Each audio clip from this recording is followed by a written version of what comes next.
Para bapak dan ibu dan saudara-saudara sekalian yang kami cintai dalam Yesus Kristus, kata terima kasih mungkin lebih lebih dibudayakan atau dibudayai oleh orang-orang barat.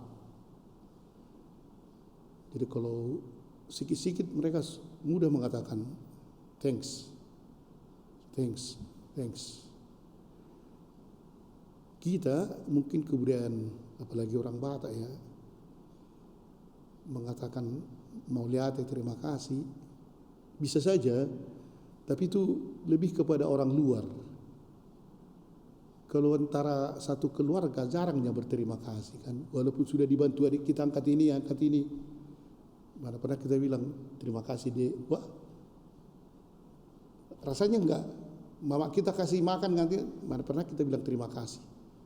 Ada kebudayaan tertentu tak begitu mudah kita berterima kasih ya. Seakan-akan untuk orang asing kita berterima kasih, kepada orang yang paling dekat paling kita mungkin basa-basi dan seterusnya.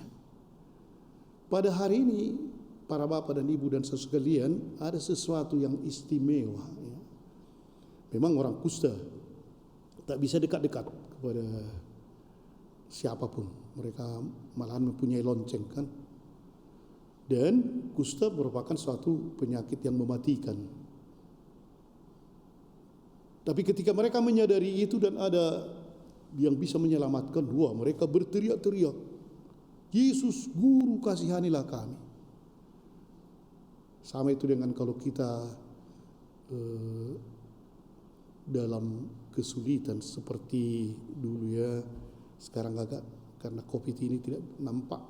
Sebelum ujian anak SMA atau siapapun itu kan, karena mereka tahu ini bahaya. Kalau tak dulu sudah bagaimana, banyak lilin-lilin di gereja itu. Mereka bisa berdua. Atau kalau sekarang masa COVID kan terus kita berdua ya. Apalagi kalau sudah kena, pasti mengadu kepada Tuhan.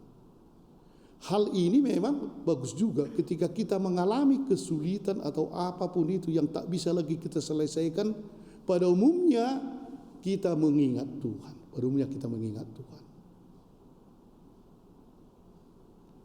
Lain ketika kita mengalami kedudukan. Karena itu sering dikatakan kan sesudah anggota dewan duduk, mana diingat lagi konstituennya katanya, banyak itu. Sesudah dia menjadi berpangkat, mana diingat lagi kita. Waktu pas dibutuhkan pemungutan suara, ramah, sesudah itu mati maho. Ya, lupa berterima kasih.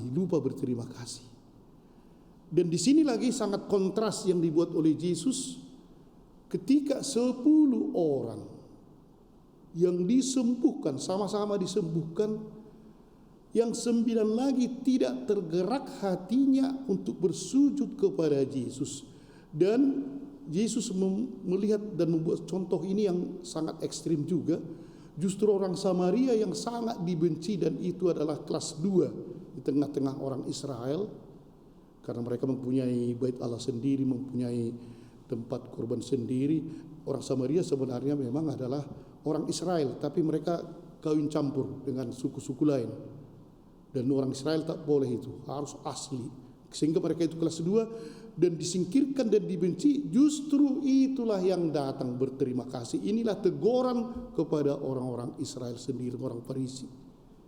Kalian yang merasa menjadi anak Allah tapi tak pernah berterima kasih.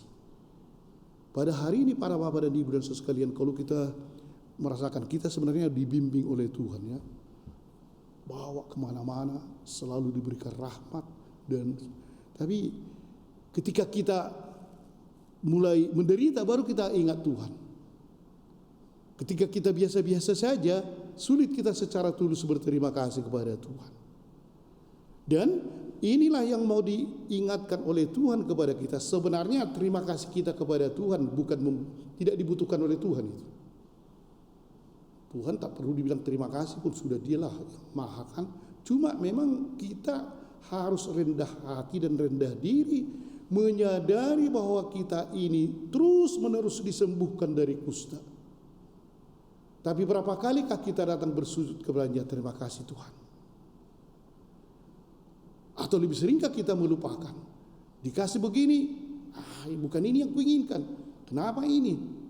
Yang tak bisa lagi yang lebih baik. Selalu kita menggerutu dan kita lupa bahwa sudah disembuhkan dari kusta, tapi kita masih menggerutu. Bapak dan Ibu dan saudara sekalian, mari kita sadari kembali bagaimanakah kita. Mungkin yang salah satu yang penting, mari kita coba saling berterima kasih di keluarga kita sendiri lalu. Dengan tulus ya. Jadi ketika ya sang suami mungkin kembali dari kerjanya, si anak, si ibu wajib itu atau secara alamiah seharusnya terdorong terima kasih, bujur. Atau ya kalau umpamanya di tengah-tengah rumah kita lah saling ada bekerja ini, mungkin tak usah dengan lantang dikatakan terima kasih, tapi rasakanlah ucapan terima kasih itu, bahwa ibu sudah membuat ini, kawan sekomunitas membuat begini. Mungkin tak usah kita bilang langsung terima kasih, tapi sekurang-kurangnya kita rasakan bahwa kita patut berterima kasih, kita layak berterima kasih kepada orang-orang yang mungkin secara langsung atau tidak langsung membantu kita. Jangan sampai Tuhan akhirnya mengatakan hanya 1 dari 10. Kita semua berada di sini, sudah disembuhkan oleh Tuhan dari kekustaan kita. Marilah kita mengucapkan syukur dan terima kasih kepada Tuhan. Amin.